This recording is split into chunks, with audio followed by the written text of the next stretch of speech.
negócio de escola de samba aqui dentro, hein? Imagina, Walter. Fala aí, vizinho!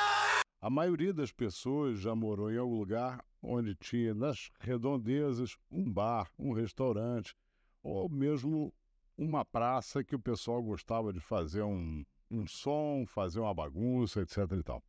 A gente está falando hoje da lei do sossego. Lei do sossego, na realidade, é uma revisão da lei do silêncio. Vai ter duas vertentes. Uma pelo lado acústico, do lado do som, e a outra pelo lado realmente do incômodo. Hoje, especificamente, vou falar da questão do barulho, do som, como é que isso funciona. Uma coisa importante deixar claro que eu não sou contra as pessoas irem para as ruas, da gente ter bares e restaurantes que, afinal, fazem a característica da cidade do Rio de Janeiro.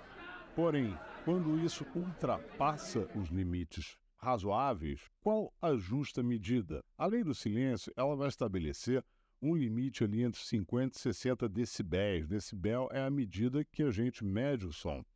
Só que para você fazer essa denúncia é um pouco complicada. Como é que funciona hoje? Você tem que ligar lá para um 746 e fazer uma denúncia, esperar alguém equipado de um decibelímetro, um medidor de ruído, que vá chegar lá, vá fazer uma medição. Essa medição é complicada. Esse decibelímetro ele tem que estar calibrado pelo Inmetro, tem que fazer 1,5 metro do chão numa determinada distância da fonte sonora. Isso é um negócio que acaba não funcionando.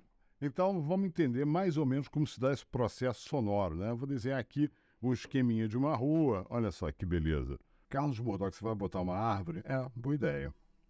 Imagina a seguinte situação. Você mora aqui nesse apartamento aqui, vou desenhar você aqui no seu apartamento, aqui tranquilamente.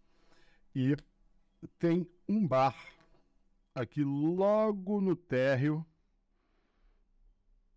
do edifício justamente em frente. Isso já aconteceu comigo, tá, gente?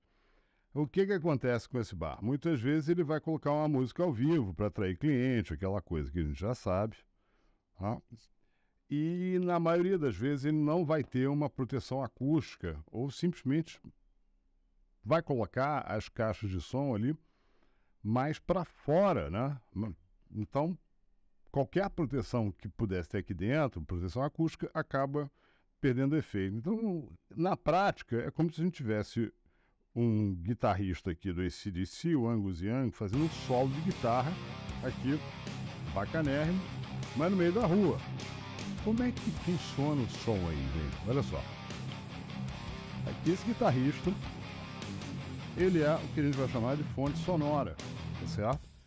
A gente entende que o som, na realidade, é uma vibração do ar, né? As ondas vão se propagando pelo ar e vão seguindo este caminho. Mas tem uma hora que bate o som, você ouve, fica louco aqui no seu apartamento. E para piorar, quando o som bate aqui, ele volta. Perde força e volta. Bateu de novo, começa a criar uma espécie de uma massa sonora de reverberação. Você não ouve letra, não ouve música, não ouve melodia. Você ouve apenas um grande incômodo dessa pressão sonora, tá? Então, isto tende a acontecer por quê?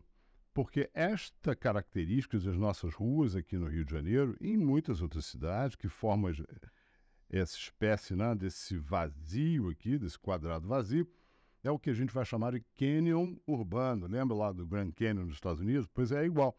Aquela coisa do eco, você fala alô, alô, alô, e bate e volta. É exatamente isso. O som não tem para onde fugir. Ele fica batendo num prédio no outro e cria uma maçaroca de som que acaba incomodando muita gente apenas para melhorar a lucratividade aqui do indivíduo. Já disse, não sou contra a gente ter animação nas ruas, eu acho que os bares são coisas importantes, só que a gente tem que lembrar que o nosso direito, ele termina quando começa o direito do próximo.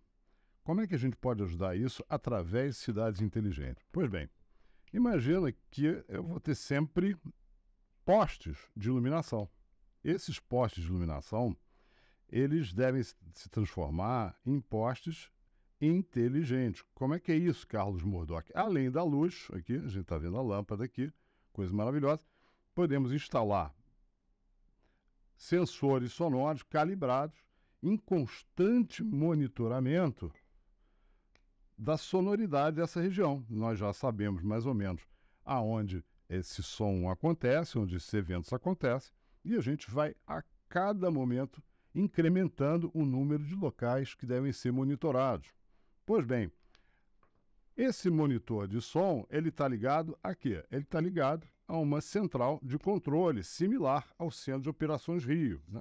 Aliás, já era para a gente ter, né? Ele está ligado aqui a uma super tela, né? Lá no Centro de Operações, onde tem um indivíduo aqui que está monitorando o som. E a inteligência artificial nos avisa que estão tendo eventos aqui no Rio de Janeiro. A gente fica de olho. Se foi só um pico de som, beleza, não é problema. Se esse alarme está tocando de forma insistente, a gente já sabe que essa turma aqui que está promovendo essa bagunça vai ter que ser multada. Persistiu, vai um agente da lei. Bem diferente como é hoje em dia. O cidadão, nesse momento, em relação a essa questão acústica, ele está completamente indefeso. Como vereador, eu posso colocar elementos adicionais na nossa lei e ajudar no processo da criação desse monitoramento. Lembrando, chega de bagunça. Aqui é Carlos Murdock.